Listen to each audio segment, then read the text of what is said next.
দেন আমার কাছে। এই মাছটা সামনে রাখো। এই না হাগু সামনে রাখো। কোন সাইজ দিবেন তাই মাছ ধরতে হবে আগে। ধরেন 2400 করে কেজি ভাই নেবেন। 2800 টাকা কেজি নেবেন কর মাছ দেন। মাছ যে দাম বেচছিলাম ওই 2300 করে বেচছি পাইকারি দাম 2800 টাকার মাছ।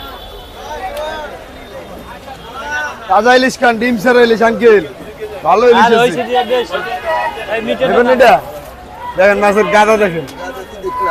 দেই এটা কেজি নিতে পারবেন হ্যাঁ, 550, খেলা এটা দিতে কেজি আসলা। নেবেন 2400। আপনি মাছ নেবেন কত?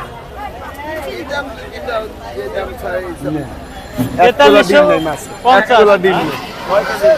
ওই যে 3 বাবা, কেজি 200 ডিম ছাড়া আমি বললে